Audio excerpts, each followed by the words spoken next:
नहमदुहु व नुसल्ली व नुसल्लिमु अला रसूलिहिल करीम अम्मा बाद फ़अऊज़ु बिल्लाहि मिनश शैतानिर रजीम बिस्मिल्लाहिर रहमानिर रहीम इन्नमा यख़शल्लाह मिन इबादिहिल उलमा सदक़ल्लाहुल अज़ीम। मेरे अज़ीज़ दोस्तों, मैं आज आप हज़रात के सामने चंद मिनट के लिए हाज़िर हुआ हूँ।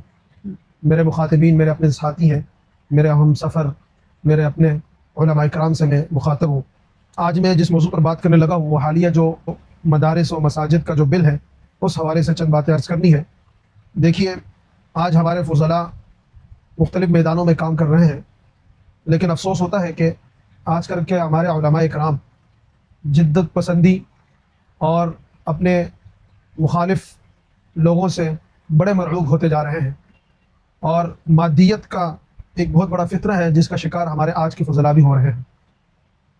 हम अपने अकाबिर की तारीख़ को भूल चुके हैं।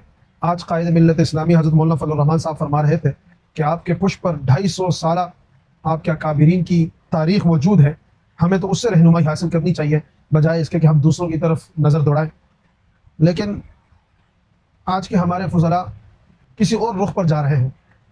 बहुत अफसोस होता है कि जब मैं सोशल मीडिया पर देखता हूँ कि वो अपने अकाबिर पर लबकुशाई कर रहे होते हैं और किस तरह वो जसारत कर सकते हैं, किस तरह उनको ये हिम्मत होती है, मैं उसका अंदाज़ा नहीं कर सकता। मैं आपके सवालात की तरफ आता हूँ। सोशल मीडिया पर जो मैंने देखे हैं, सबसे पहले सवाल तो ये हो रहा है कि अगर मसाजिद के अइम्मा को जो तनख्वाह दी जा रही है कि वो गलत है, तो फिर हमारे उलमा इकराम जो पार्लियामेंट के अंदर या सरकारी ओहदों पर मौजूद हैं, वो जो तनख्वाह ले रहे हैं वो किस बुनियाद पर सही हो रही है? तो मेरे दोस्तों, यहाँ पर दोनों बातें अलग अलग हैं। सरकारी ओहदे पर बैठकर सरकारी तनख्वाह लेने पर किसी का कोई एतराज़ नहीं।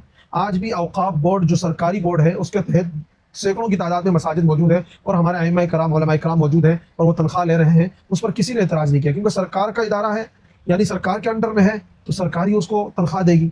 दूसरी तरफ जो मसाजिद हैं वो प्राइवेट मसाजिद हैं जिनको हुकूमत तनख्वाहें दे रही है और शुरू में 10,000 था, बाद में 25,000 कर दिया गया।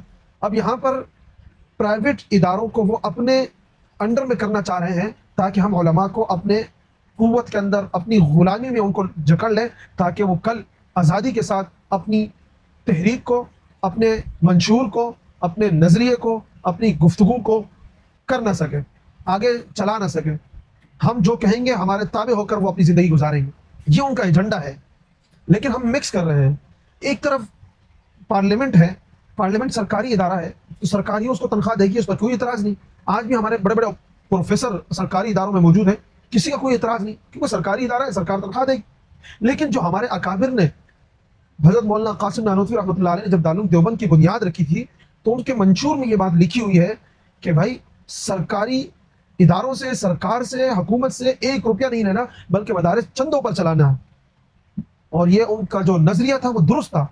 आज देखिए, तारीख आपके सामने है कि जब भी हुकूमत के अंडर में कोई इदारा आया है, कोई दारुल आया है, तो उनको उन्होंने यूनिवर्सिटी बना दी, कॉलेज बना दिया, वहाँ पर दीन का नामो निशान मिट चुका है।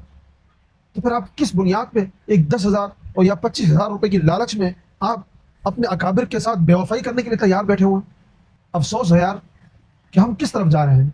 मैं भी आपका साथी हूँ, लेकिन अल्लाह का करम है कि मेरे असातिज़ा की तरबियत, सबसे पहले मेरे वालिदैन की तरबियत, उनकी सरपरस्ती मौजूद है कि अल्हम्दुलिल्लाह अल्लाह ने हमें दूसरों की तरफ भटकने से बचाया है और अपने अकाबिर से वाबस्ता रखा है। और यही दुआ करता हूँ कि अल्लाह ताला ता हयात हमें इन अकाबिर के साथ कायम व दायम रखें।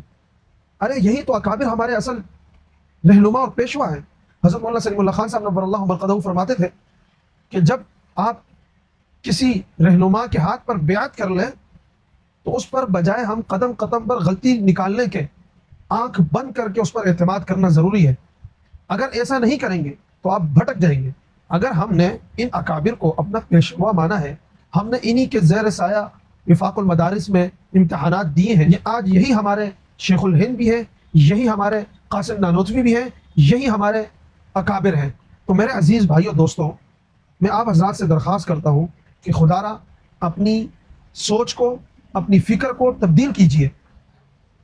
आपने अल्हम्दुलिल्लाह मुख्तलिफ बड़े बड़े इदारों में तालीम हासिल की, वहाँ पर तो असातिज़ा हमें यही नसीहत करते हैं कि किसी बातिल के फितने में, शिकंजे में मत आना और अपने अकाबिर के साथ हमेशा जुड़े रहना। अरे निस्बत हमारे यहाँ तो एक बहुत बड़ा मकाम रखती है। फरमाते हैं कि जिस निस्बत से आपको कोई इल्म वसूल हुआ है, तो फरमाते हैं कि अगर वो आपको समझ में नहीं आता, आप मिन्नो आंख बंद करके उसको कबूल करें, न कि हम ये समझे कि मेरा जाविया तो, मेरा नुक्ता जाविया तो कुछ और है, मैं तो इसको कुछ और समझता हूँ, मेरा तो नजरिया कुछ यूं है, ये तो कुछ गड़बड़ लग रही है। नहीं, हमें ऐसा नहीं करना, हमने ताबे बनकर चलना है। लोग कहते हैं कि ये अकाबिर परस्ती है। अरे अगर ये अकाबिर परस्ती है तो कुर्बान अकाबिर परस्ती पर। अरे अकाबिर के पीछे नहीं चलोगे तो भटक जाएंगे। उनकी तजुर्बे, उनके इस मैदान में जिंदगी गुजर गई और हम कल के फाजिलीन हैं। मैदान में आकर हम सोशल मीडिया पर आकर जो है मुख्तलिफ एतराज़ात करते हैं, बेजा फजूल के एतराज़ात। सबसे बड़ा सवाल यही हो रहा है कि सरकारी इदारों से जो हमारे उलमा बैठे वो तनख्वाहें ले रहे हैं, उसका तो इतराज़ ही नहीं है। अब ये इकरारनामा आया हुआ है, मैं आपको पढ़कर सुनाता हूँ। इसमें नंबर 1 ये बात लिखी है, मैं मस्जिद के प्लेटफार्म से किसी किस्म की मजहबी मुनाफरत, फ़िरका वाराना या इश्तिहाद अंगेज तकरीर या बयान नहीं करूँगा। अब देखिए, यहाँ पर तशरीह नहीं हुई कि फ़िरका वाराना गुफ्तगू कौन सी। ठीक है, ये बात तो ठीक है, फ़िरका वाराना गुफ्तगू नहीं करनी चाहिए, लेकिन हुकूमत फ़िरका वाराना किसको कहती है? हमारी नज़र में वो फ़िरका वाराना नहीं है, लेकिन उनकी नज़र में वो फ़िरका वाराना है। तो अब यहाँ पर क्या होगा? यहाँ पर कोई तशरीह नहीं है। इसका मतलब यह है कि उनके खिलाफ कोई भी गुफ्तगू नहीं कर सकते आप, चाहे वो गलत रास्ते पर हो, आप नहीं गुफ्तगू कर सकते। दूसरी बात उन्होंने कही, मैं किसी भी किस्म की हुकूमत पाकिस्तान, रियासती इदारों या कौमी क़यादत के खिलाफ तकरीर या बयान नहीं करूँगा। ये क्या है कि अगर कल हुकूमत गैर शरई ऑर्डर जारी करता है, गैर शरई कानून बनाता है, तो हमें ये इजाज़त नहीं कि हम अवाम उन्नास के सामने शरई रहनुमाई बयान करें कि शरीयत हमें इस बारे में क्या कहती है, इसकी इजाज़त नहीं है। इसी तरह तीसरा जो इकरारनामा जो इमाम से लिया जा रहा है वो ये है कि मस्जिद का लाउड स्पीकर सिर्फ अज़ान, खुतबा, जुम्मा और इंतज़ामी ऐलानात के लिए इस्तेमाल किया जाएगा। इसमें भी अब जो हमारे प्रोग्रामात होते हैं, दीगर जगहों पर होते हैं, अब उसका लाउड स्पीकर का इस्तेमाल करना है या नहीं है, कर सकते हैं नहीं कर सकते, उससे भी ममानत हो गई। बहरहाल इसके अलावा चौथी बात लिखी है, मैं मस्जिद को अमन, रवादारी और बाहमी भाईचारे का फ़रोग़ का मरकज़ बनाऊंगा। बिल्कुल बात ठीक है, इसमें तो कोई। नंबर 5, मैं मस्जिद के प्लेटफार्म से किसी सियासी सरगर्मी या जमाती तशरीह में हिस्सा नहीं लूंगा। ये देखिए, आपकी अपनी जमात, हमारे अकाबिर की जमात जमीयत उलमा इस्लाम, अगर उसके बारे में आप मिंबर पर बैठकर बात करना चाहें तो आप नहीं कर सकते। क्या सियासत दीन का हिस्सा नहीं? क्या सियासत को हम अलग कर देंगे? एक बातिल है जो सियासत को दीन से अलग समझता है, तो क्या हम उससे मरहूम होकर हम भी ये कहना, नारा लगाना शुरू कर दें कि सियासत दीन से अलग है? कुछ होश के नाखून लें। ये आपके साथ किया जा रहा है। अरे हमारे अकाबिर बिला वजह कोई एतराज़ नहीं कर रहे हैं। हम कह रहे हैं कि वो हमारी तनख्वाह बंद कर रहे हैं, हमें जो है वो उनको जो है बुरा लग रहा है कि हमें कोई तनख्वाह दे रहा है, हमें कुछ इजाफी पैसे मिल रहे हैं। और मुझे ये बताएं, जिस प्राइवेट मस्जिद में आप होंगे तो क्या आपको कमेटी तनख्वाह देगी? एक तो जो आज़ादी के साथ आपको जो तनख्वाह मिल रही है वो तो बंद हो जाएगी। वो कहेगी भाई हुकूमत देगी तो मैं क्यों दूँ आपको, तनख्वाह आपको मिल रही है। तो मेरे अजीज भाइयों, इन 25,000 की खातिर आपको पूरा जकड़ा जा रहा है। फिर आगे जो लिखा है कि मैं जिला और तहसील इंतजामिया, पुलिस और महकमा औक़ाफ़ के तमाम अहकामात पर अमल दरामद का पाबंद हूँगा। ये देखिए, तो ये मजीद और भी बातें लिखी है। आखिर में लिखा है कि मैं तस्लीम करता हूँ कि अगर मैंने इन हिदायत की खिलाफ वर्जी की तो मेरे खिलाफ कानून के मुताबिक कार्रवाई अमल में लाई जा सकती है।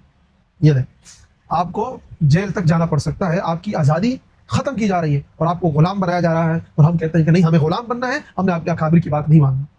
खुदारा अपने अकाबिर के पीछे चले। आज यही लोग हैं, आज जो जितने हज़ार जो हमारे सोशल मीडिया पर उलमा चंद लोग जो हैं वो गुफ्तगू कर रहे हैं और इनके खिलाफ बातें कर रहे हैं, इनकी तक़वा, इनकी लिल्लाहियत के हम अलिफ के बराबर नहीं पहुँच सकते। हम इनके खिलाफ बोलना शुरू हो जाते हैं, इतराज़ात करना शुरू। पता नहीं, एक तो ये हमारा एक नज़रिया जिद्दत पसंदी हमारे लिए इतनी आ चुकी है। तो मेरे भाइयों, मैं आपका साथी हूँ। मैंने सिर्फ ये वीडियो इसलिए बनाई कि ताकि यकीनन कहते हैं ना कि मुज़ाकरे से बात जो है वो ताज़ा हो जाती है। ये तो आपस में एक मुज़ाकरा है। वइन्नहु लतज़किरतुल लिलमुत्तक़ीन, यकीनन ये एक याद दहानी है मुत्तक़ीन के लिए। तो बस एक मुज़ाकरा था, आपस में मिलकर बैठ कर ये करना था। जहाँ पर एक मनफी प्रोपेगेंडा चलाया जा रहा है, तो मैंने कहा कि आप हज़रात के सामने एक मुस्बत अंदाज से आप हज़रात के सामने जो हमारे अकाबिर का, हमारे असातिज़ा का, हमारे मदारिस का जो सबक है, जो हमारे असातिज़ा हमें मदारिस के अंदर देते हैं, वो आप हज़रात के सामने बयान करूँ। तो यकीनन उम्मीद है कि मेरी इस बात को आप मुस्बत अंदाज से लेंगे और अल्लाह ताला से दुआ है कि अल्लाह ताला हमें हमेशा अपने अकाबिर के साथ जुड़ा रखे। देखिए, आजिज़ रहना, इंकिसार वाली ज़िंदगी गुजारना, अपने आप को छोटा बनकर रखना, ये इंसान को तरक्की की तरफ लेकर जाता है। और अल्लाह ताला के यहाँ सबसे पसंदीदा ये अमल है, बजाय इसके कि हम जो है अपने बड़ों के सामने अपने आप को बड़ा ज़ाहिर करें, अपने आप को उनसे ज़्यादा समझदार समझें, उनसे ज़्यादा होशियार समझें, उनसे ज़्यादा हम किसी अहम टॉपिक को लेकर अपने मशवरे पेश करें। हमें चाहिए कि हम अपने अकाबिर का इंतज़ार करें और अपने अकाबिर का जो भी फैसला हो, हमें समझ आए या ना आए, हम उस पर लब्बैक कहें, न बजाय इसके कि हम उस पर तरह तरह के एतराज़ात करें। देखिए, कुछ लोग हैं जिनकी तरफ हमारे अकाबिर ने भी इशारा किया, डम्मी लोग, उनसे मैं मुखातिब नहीं हो सकता, क्योंकि वो लोग आज भी अपने अकाबिर के ख़िलाफ़ बोल रहे हैं, बल्कि आज भी वो सोशल मीडिया पर हमारे अकाबिर के ख़िलाफ़ बातें कर रहे हैं। उनको करने दें, क्योंकि उनके बड़ों ने रास्ते जुदा कर लिए हैं, तो यकीनन वो भी कुछ ना कुछ अपनी अंदर की भड़ास तो निकालेंगे। लेकिन जो अपने हमारे मौजूद है इस वक्त, मैं उनसे दरख्वास्त करता हूँ कि वो अपने अकाबिर के साथ जुड़े रहें, जो भी वो फैसला करें मुस्तक़बिल में उस पर लब्बैक कहें। अल्लाह तबारक व तआला मुझ समेत आप तमाम साथियों को अपने अकाबिर के साथ हमेशा ता हयात रखे। वस्सलामु अलैकुम व रहमतुल्लाहि व बरकातुहू।